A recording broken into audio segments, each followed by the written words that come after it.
The sun in Iloilo has a special kind of warmth. It's not the punishing heat of Manila, but more like a gentle, persistent embrace. Miguel Santos felt it every morning on his walk to school. He was a teacher, and for him, that was a sacred duty.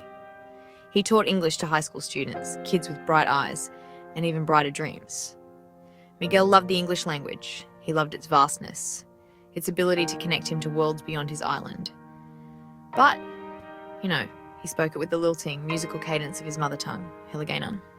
It was an accent that just felt like home, like the taste of bat choy on a rainy afternoon or the familiar call of the tricycles on the street. His accent, though, wasn't always a source of comfort. Back when he was younger, he had been teased. People told him he sounded provincial. They said his English was not the real thing. For a while, he actually tried to change it. He would watch American movies and try to flatten his vowels to sharpen his consonants. But honestly, it felt like wearing shoes that were 2 sizes too small. It was a performance, not a conversation. He realised that trying to erase his accent was like trying to erase a part of himself. So he stopped. He decided to own his Filipino English, to wear it like a badge of honour, a declaration of who he was and where he came from. He brought this philosophy into his classroom. Your English is your own, he would tell his students, his voice a gentle melody. It tells the story of your home, your family, your heart. There were days when Miguel and his students would gather around battered desks, pencils in hand, and write English stories together. The words didn't always come easily. Sometimes they would stumble over how to say what they truly meant, searching for the right phrase, the right feeling. But in those moments, they learned together. They laughed at their mistakes, celebrated small victories, and discovered the joy of expressing new ideas in a language that was both foreign and familiar. Miguel cherished these sessions. He saw how collaboration made English less intimidating, how every story became a patchwork of their voices, their dreams, and their courage to try. Do not be ashamed of it. Let it sing. His students listened, captivated. They saw in him not just a teacher of grammar and vocabulary, but a champion of their identity. He taught them that correctness was important, but confidence was essential. He encouraged them to read Shakespeare and listen to pop songs, to write poems and debate ideas, all in the beautiful, unique English that belonged to them and to them alone. His classroom was a sanctuary. It was a place where students were not afraid to make mistakes. Miguel believed that mistakes were not failures, but stepping stones. He created an environment of kindness and encouragement where a misplaced preposition was met not with ridicule, but with a gentle correction and a smile. He knew that for his students to find their voice, they first had to feel safe enough to use it. And so, day after day, under the warm Iloilo sun, Miguel Santos taught English. He did not just teach a language. He nurtured a generation of young Filipinos to be proud of the sound of their own voices. It was a Tuesday afternoon, and the air was thick with that post-lunch languor. The topic was literature, specifically the idea of finding universal truths in local stories. Miguel was in his element. He spoke with a passion that was honestly infectious, his hands dancing in the air as he explained how a story from their own province could totally resonate. With someone on the other side of the world, he spoke about identity, about how language was not just a rigid set of rules from some dusty book, but a living, breathing thing that grew and changed, with the people who used it. He wasn't just lecturing. He was sharing a piece of his soul with the 30 teenagers in front of him.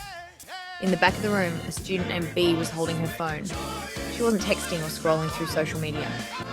She was recording. She was just so moved by her teacher's words, by the raw honesty in his voice. She felt that this was a message the world needed to hear. Without much thought, she uploaded the 5-minute clip to her social media page. She added a simple caption: "My teacher, Sir Miguel, on why our English is beautiful." She pressed post and then went back to listening, completely unaware that she had just lit a digital fuse. The video didn't just get a few likes. It exploded. First, it was shared by students from other classes, then from other schools in Iloilo. By nightfall, it had reached Manila. People were captivated by this articulate, passionate teacher with his distinct Filipino accent. They heard the sincerity in his voice and the power in his message. The video was shared by influencers, journalists, and even celebrities. Comments poured in, thousands of them. "This is what I needed to hear," one said. "I was always so shy about my accent," wrote another. Sir Miguel is a national treasure. The digital wave crossed oceans. Filipinos living abroad, nurses in London, engineers in Dubai, caregivers in Toronto, shared the video with a fierce sense of pride. It was a validation of their own experiences, a balm for the small cuts of insecurity they had endured for years. The video was a mirror, reflecting their own voices back at them, and for the first time, many saw them as beautiful. The algorithm, in its mysterious way, pushed the video further and further, until it landed on a screen thousands of miles away in a place Miguel Santos had only ever read about in books. Dr. Alistair Finch was a linguistics professor at the University of Oxford. His office was exactly as one might imagine, filled with old books, smelling of paper and leather, with a view of a perfectly manicured quad. He was scrolling through a linguistics forum when he stumbled upon a link with a curious title, The Sound of Filipino English. He clicked, expecting a dry academic analysis. Instead, he found Miguel's impassioned classroom lecture. He watched it once. Then he watched it once. Then he watched it again. He was not just impressed by the content of the speech, he was mesmerized by its delivery. The accent, the rhythm, the heartfelt conviction. It was honestly a masterclass in communication. Dr. Finch saw more than just a viral video. He saw a conversation that the academic world needed to have. For decades, the study of world Englishes had been a niche field. The prevailing, unspoken attitude was still that the Queen's English, or maybe General American, was the standard, and everything else was a deviation. Miguel's video was a powerful, real-world argument against that outdated notion. It was evidence that English was no longer the sole property of its native speakers. It belonged to the world. Dr. Finch knew he had to do something. He could not just let this be a fleeting internet moment. Back in Iloilo, Miguel was dealing with his newfound, and honestly slightly bewildering, fame. He was being interviewed by local news and praised by the Department of Education. He was happy about the positive message, but overwhelmed by all the attention. One evening, he was checking his email when he saw a subject line that made him blink. An invitation from the University of Oxford. He thought it was spam, a phishing scam. He almost deleted it, but curiosity got the better of him. He opened it, and his world tilted on its axis. The letter from a Dr. Alistair Finch was an invitation to speak at Oxford's annual linguistics conference. Miguel read the email 3 times. His hands were shaking. Oxford, the place of Tolkien, of C.S. Lewis, of centuries of intellectual history. They wanted him, Miguel Santos, a public school teacher from Iloilo, to speak to them. It felt impossible, like a scene from a movie. He called his wife, his voice trembling. He read the email aloud to her, his accent, the very thing that had brought him this opportunity, filling their small living room. Tears welled up in his eyes. They were not tears of sadness or fear, but of a profound, earth-shattering validation that he had never expected to feel in his lifetime. The weeks leading up to the trip were, honestly, just a blur of activity and anxiety. Miguel had to get a passport, a visa, and wow, even his first ever winter coat. His school, his community, and even local businesses all rallied around him. They held fundraisers to help with his travel expenses. It really felt like the entire province was sending him off as their representative. Miguel spent his nights not sleeping, but writing. He wanted his speech to be perfect. He wrote about the history of English in the Philippines, about its role in colonialism and its transformation into a tool of empowerment. He wrote about his students and their dreams. He wrote from the heart. The flight from Manila to London was the longest journey of his life. He stared out the window at the blanket of clouds, a vast emptiness that honestly mirrored his own feelings of nervousness. He was a simple teacher. What could he possibly say to the world's foremost experts on language? The self-doubt he had fought so hard to overcome crept back in. He clutched a small woven pouch containing a handful of soil from his garden in Iloilo. A piece of home. It was a reminder of where he came from and who he was fighting for. He was not just Miguel Santos. He was the voice of millions. Arriving at Oxford was like stepping into a different century. The ancient stone buildings, the towering spires, the students in their formal academic gowns. It was also intimidating. He felt small and out of place in his simple barong, a traditional Filipino formal shirt. He met Dr. Finch, who was thankfully as kind and welcoming in person as he had been in his emails. Dr. Finch gave him a tour, pointing out landmarks that Miguel had only seen in pictures. Every corner seemed to whisper tales of history and genius, and Miguel's nerves only grew. He was an imposter, fraud. They would see right through him. On the morning of the conference, Miguel felt sick to his stomach. He looked at himself in the mirror, the barong feeling like a costume. He took a deep breath and took out the pouch of Iloilo soil. He held in his hand, its familiar texture grounding him. He thought of his students, their eager faces, their belief in him. He thought of his parents, who had sacrificed so much for his education. He was not here to imitate the scholars of Oxford. He was here to share his truth. He straightened his shoulders. It was time. He was ready. Miguel walked onto the stage of the Sheldonian Theatre. The circular hall was packed. Hundreds of faces, academics, students from around the globe, stared up at him. The silence was heavy. He gripped the lectern, his knuckles white. He took a moment, looked out at the sea of expectant faces, and began to speak. He did not start with a formal academic opening. He started with a story.